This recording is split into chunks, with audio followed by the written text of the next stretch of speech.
This is Technically Legal, a podcast about legal technology, innovation in the legal industry, and the impact tech is having on the law. I'm Chad Main, the founder of legal services company Percipient, and on today's show, it's the return of crypto lawyer Nelson Rosario. He's going to talk about the promise of decentralization at its intersection with artificial intelligence.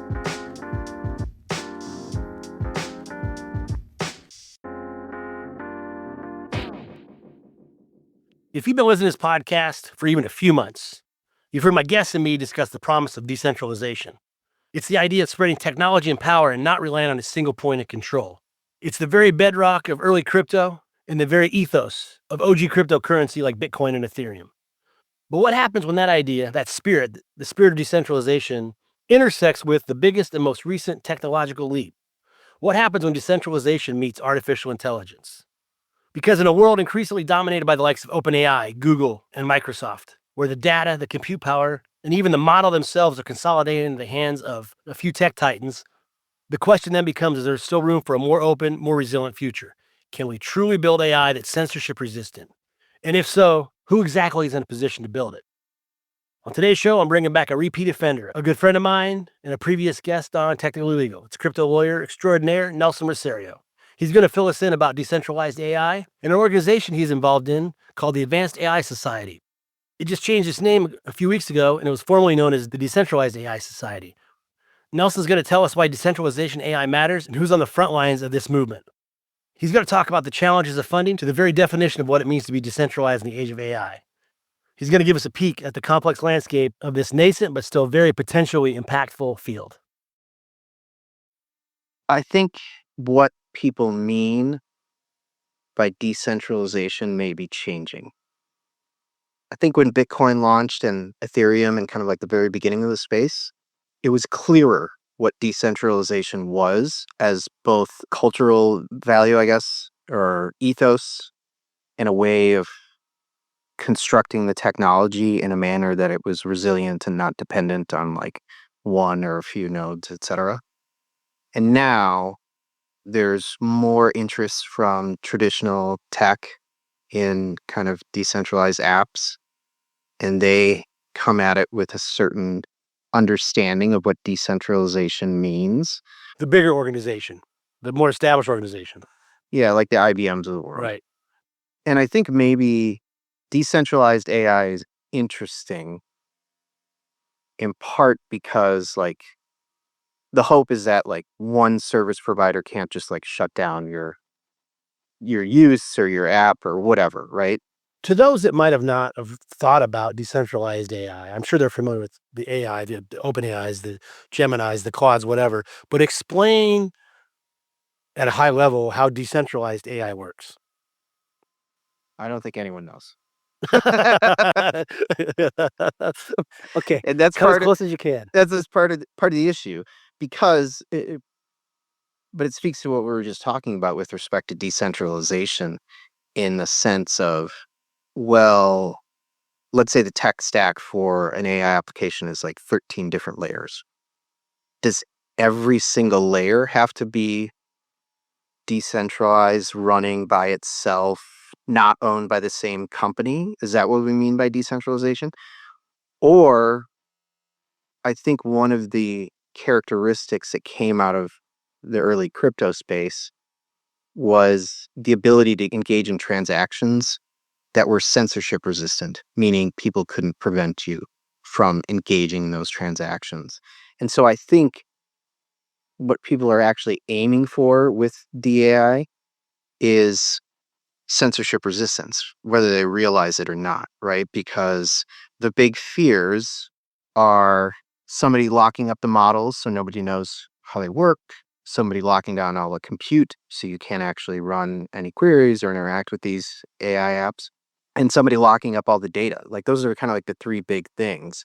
So decentralized AI is a burgeoning, it's an idea to prevent any one service provider from, I guess, infringing on your right to do any of those things. Compute, access data, access models.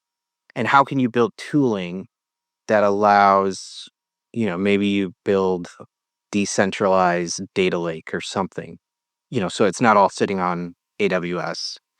And you do it as part of a desire so that AI applications that don't want to necessarily engage in restrictive contracts with big service providers, et cetera, um, have another option, right?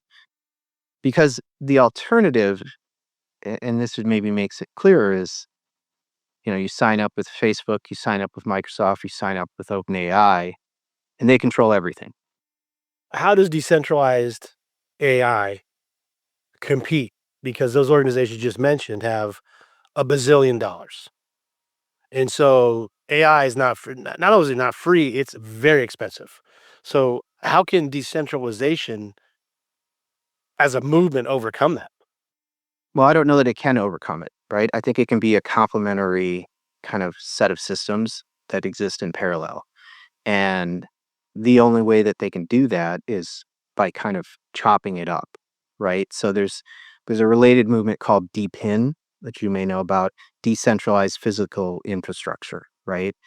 So DePIN is something that needs to become really robust for decentralized AI applications to really exist the way that they're meant to exist, right?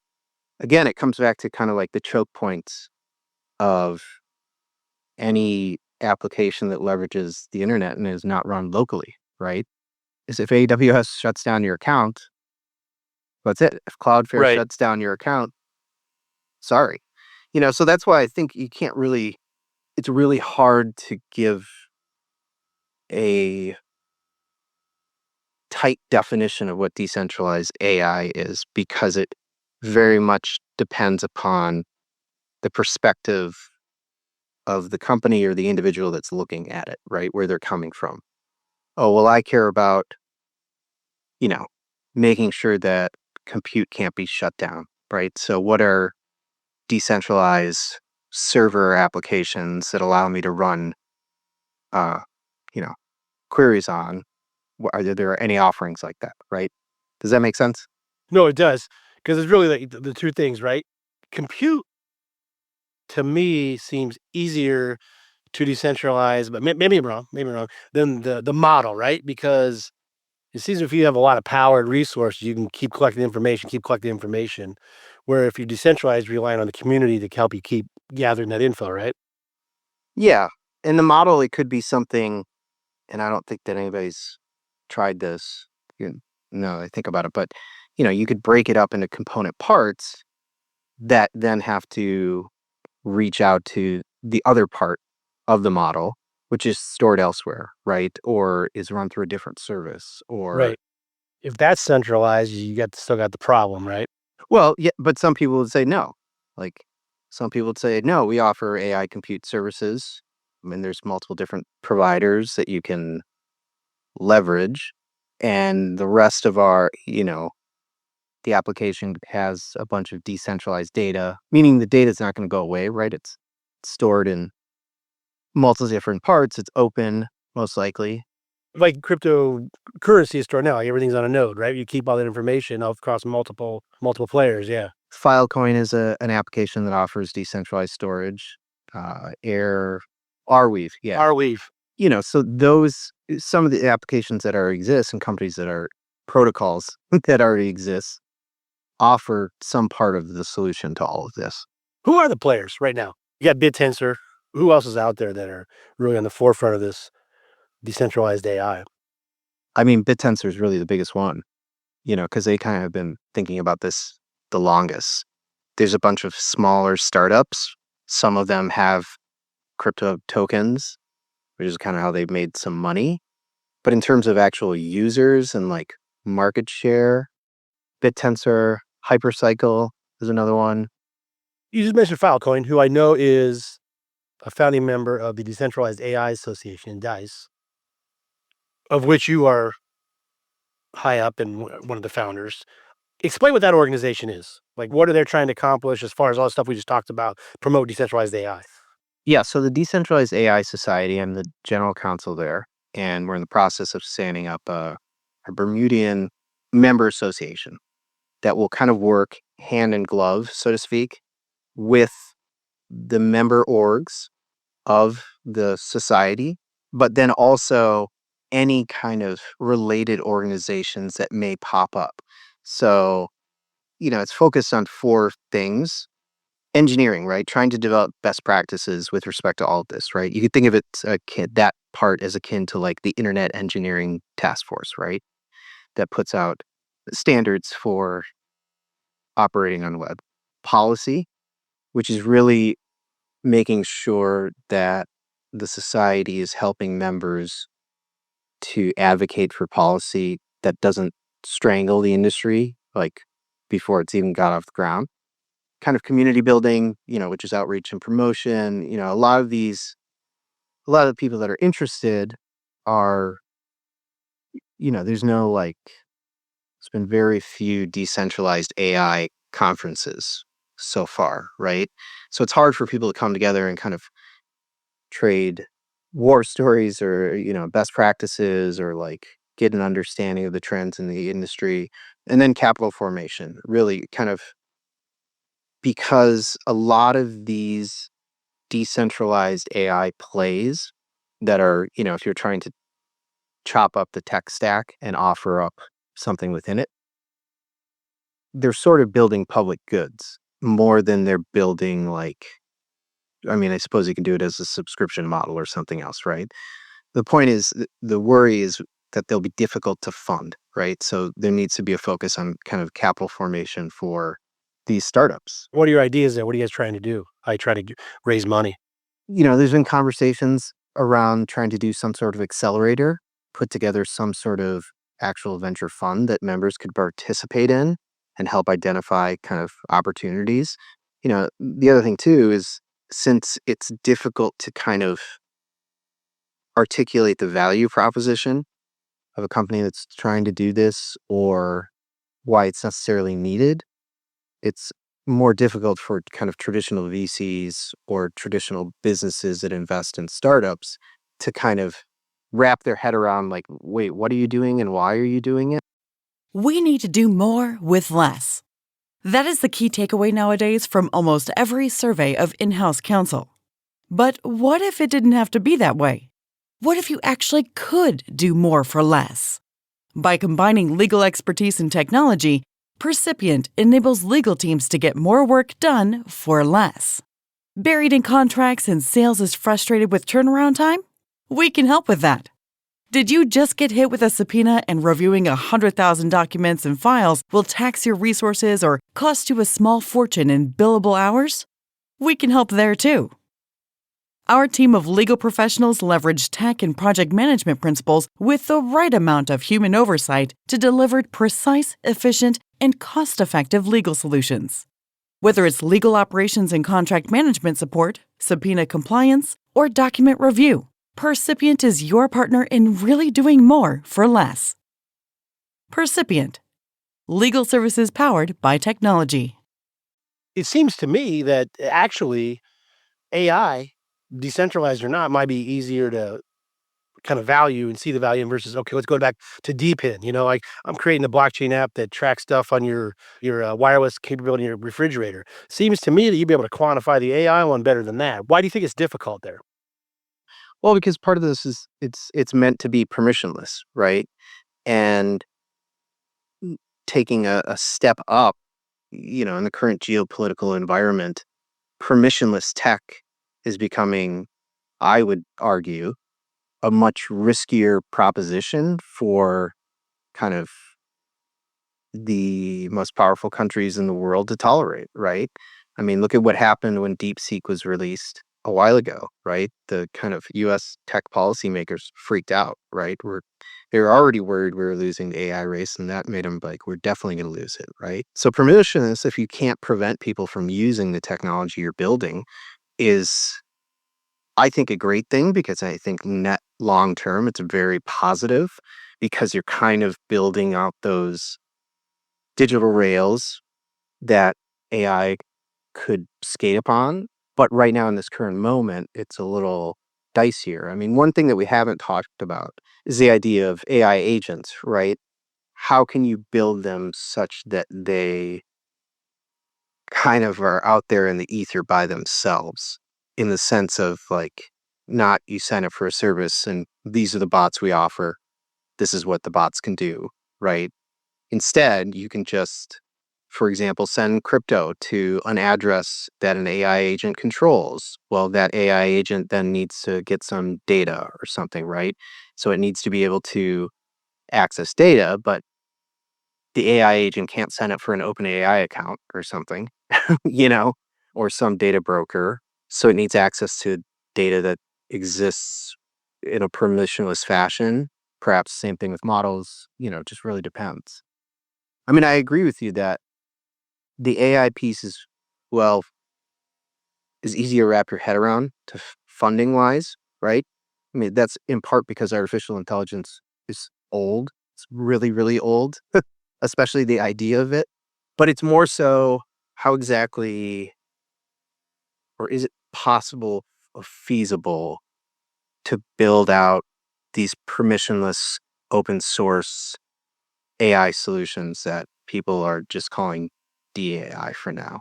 So that's part of what the society is doing, is trying to be a kind of an industry association where people can come together, workshop things, try and help each other, try and give the community some more credibility.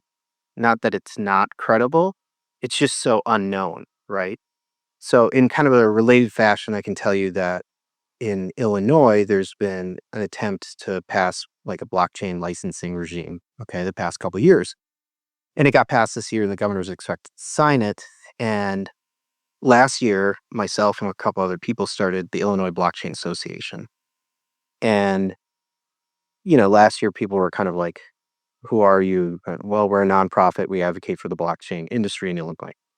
Well, this year, those conversations became a lot easier because there was like an industry association. Right. And so, from a regulator's standpoint, they're like, oh, okay, this is a nonprofit. It represents the industry. Fine, we'll talk to them. And for an elected official and their staff, they're curious or they want to learn more about the industry. They don't necessarily want to just talk to the industry players, like the big Right. players. And so having organizations like this that are nonprofit is kind of a signal to them like, okay, these people are, they're advocating for the industry, but they're not advocating for one individual company, et cetera, and so that's part of the hope with this is that it makes it easier to have those conversations with regulators and elected officials and also, the big traditional tech players like Microsoft and IBM and Google. And I won't say who, but some of those big tech players have already reached out and are interested because they're like, okay, you're trying to bring together this community and to a certain extent bootstrap the community. We're interested in helping or learning more. Yeah, going back to the permissionless part of everything, and then now you bring that about the big players, some have reached out. It's interesting too because other than market share, they wanna monopolize that to the extent they can, or get as much as they can. I shouldn't say monopoly, it's a loaded word, but philosophically, they should be for permissionless too because they can build whatever they want to, right? Without having to worry about as many regulations and people telling them no.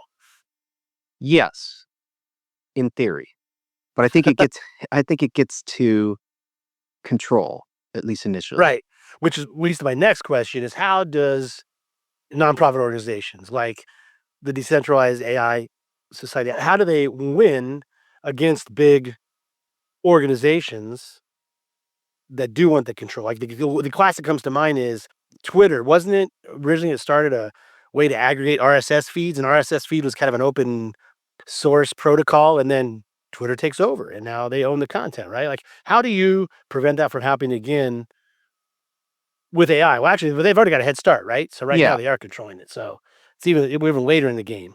Not later in the game started differently.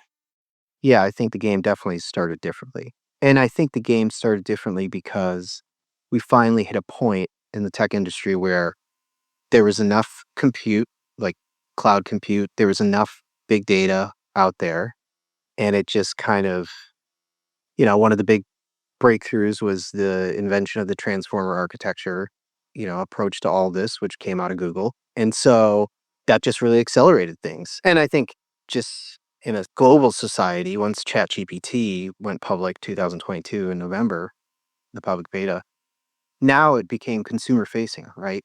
Because a lot of this kind of related technology that led us to this point existed, but it was behind corporate walled gardens for a long time, Plus, right? you needed a lot of it too, right? And You you needed need a a lot of lot it. of it, Yeah. right? And so that's fundamentally changed, right? It's now become consumer tech and industrial tech at the same time. And I think one thing we haven't really talked about is that as people become more and more dependent on using AI tools in their everyday life, we more and more don't want them to be able cut off from those tools, right? I mean, I think about how it's going to change education. I think about it's going to change a lot of things, almost everything. And the moment where, I think it was really well said, the game started differently. And I do think AI is one of those kind of tectonic technological revolutions in human history, right? This moment in it. But as compared to previous shifts, things like the printing press, railroads, car, like, whatever it might fire, I don't think at those times in history it was as obvious to as many people as it is now that this was going to be a huge shift in everything. Yeah.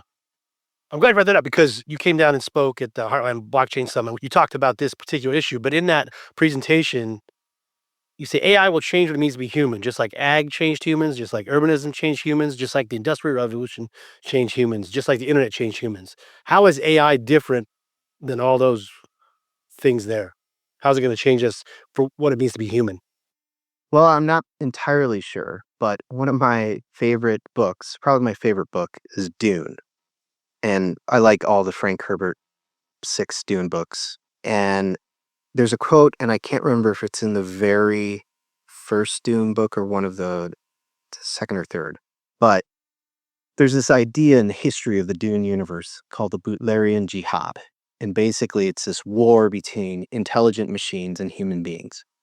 And a lot of people, I'm of the viewpoint that the kind of cardinal sin there wasn't creating thinking machines. The cardinal sin that led to the Butlerian Jihad and why there's no AI in Dune universe was man turning over thinking to machines, which is different, right?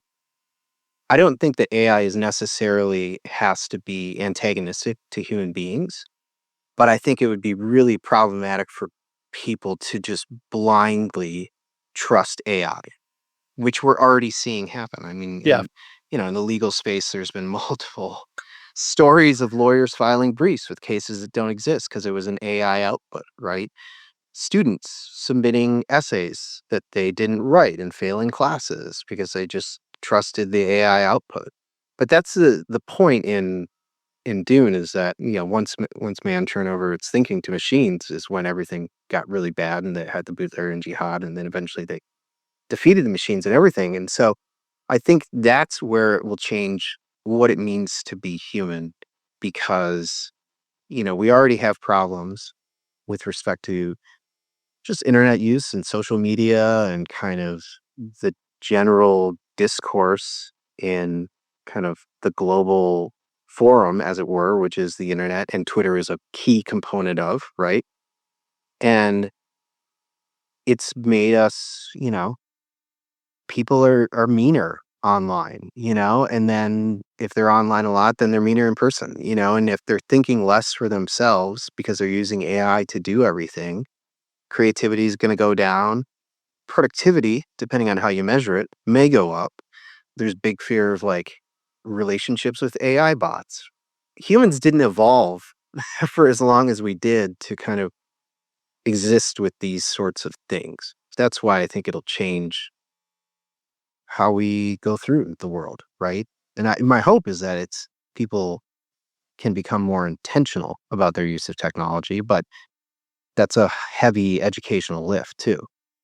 You just said that humans didn't evolve, or maybe I misunderstood. Humans didn't evolve to kind of deal with AI in this way, but or isn't just part of evolution? Maybe it should be chip in our brain pretty soon. Egon's going to get Neuralink going, and we're going to have a direct connection to all this stuff. Yeah, I mean, maybe. That's one of those things where it could happen in the next 5 years, or it might take 50 years, right? Is it gonna happen? Yes, it's for sure gonna happen, right? I know that. But it's kind of with all the interest in AI at the moment, there's so much froth and so much of it that's just kind of BS. Yeah. But that doesn't mean that you can't think that it's gonna fundamentally change everything in the long run, Well, I think right? it will. Without question. It's already changing fundamentally what way we do stuff now. Right. We talked about the law. Yeah, you've seen it on multiple levels, right? Yeah, and actually, I just accepted an appointment not that long ago to Illinois State Bar Association Standing Committee on AI, and we just had our first meeting as part of the ISBA annual meeting. The main focus of that standing committee, at least initially, is creating CLE content, articles, blog posts, and everything else. And our conversation was very much directed on like, well, we could write articles and create content and CLEs on everything under the sun. And I was advocating that, we should really start with like, what are the basics that a lawyer needs to know so that they can figure out how to ask their own questions, right? And asking their own questions may be asking an AI tool, hey, can you tell me more about this particular topic? But if you don't know a topic exists because you don't have the base layer knowledge to ask the right questions, then of course it's easy to make mistakes that look really dumb in hindsight. Yeah. Education is the only way, going back to your point about lawyers citing cases that don't exist in court. You got to educate them about it, how it works, right? That, just make stuff up. Right. Well, Nelson, I appreciate your time. Yeah. Pleasure. If people want to get a hold of you, find you in your practice, find more about the DIs, where do you want to send them? For Decentralized AI Society, you can go to dais.global.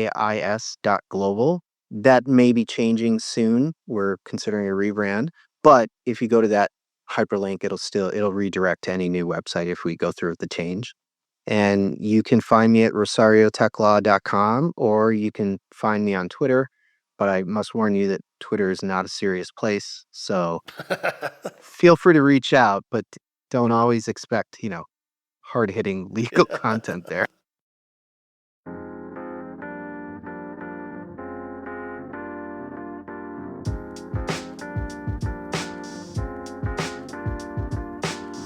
Okay, that's a wrap for today's episode. As always, we really appreciate you listening. If you want to subscribe, you can find us on most major podcast platforms like Apple, Spotify, Google, Stitcher, etc. Also, if you like us enough, I hope you leave us a favorable review. Thanks again for listening. Until next time, this has been Technically Legal.